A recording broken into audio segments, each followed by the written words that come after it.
જૂના બંદરની ઓરડીમાં ઘૂસી છરીની અણીએ લૂંટ ચલાવનાર 5 પૈકીના 4 આરોપીઓને પોલીસે ઝડપી લઈ બનાવનું રિકન્સ્ટ્રક્શન કરાવ્યું। આ બંદર રોડ ઉપર પ્લાસ્ટિકના કારખાનામાં કામ કરતા અલિયાસભાઈ અંસારી રાત્રિના સમયે તેમની ઓરડીમાં હતા। તે સમયે 5 ઈસમો છરી લઈને ઘૂસ્યા હતા અને છરીની અણીએ રૂપિયા, રોકડા અને મોબાઈલની લૂંટ ચલાવી હોવાની ગંગાજળિયા પોલીસ મથક ખાતે ફરિયાદ નોંધાવવામાં આવી હતી। જે ફરિયાદના આધારે પોલીસે હાર્દિકભાઈ ઉર્ફે મટક, રમેશભાઈ પરમાર, કરણભાઈ ઉર્ફે કરુ, સંજયભાઈ ચૌહાણ, રોહિતભાઈ, શિવજીભાઈ ગોહેલ અને સાગરભાઈ ઉર્ફે કાળો ઉર્ફે કચ્ચો, રમેશભાઈ બારીયાને ઝડપી લીધા હતા અને આ તમામ આરોપીઓને ઘટના સ્થળે લઈ જઈ બનાવનું રિકન્સ્ટ્રક્શન કરાવતા લોકોના ટોળાઓ એકત્ર થયા હતા।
DCRI મગાઈ લેજો।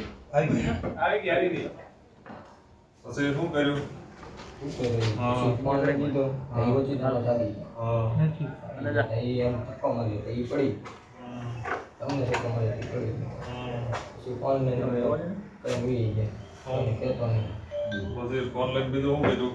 પછી બીજો ફોન લેવો હતો, ઓનલાઈન અહીંથી શું કર્યું? અહીંથી એનો પાસવર્ડ પૂછ્યો, એનો પૂછ્યો, પાસવર્ડ એને કીધો, પછી આમ જેમ વેજીટેબલ ફોન કેમ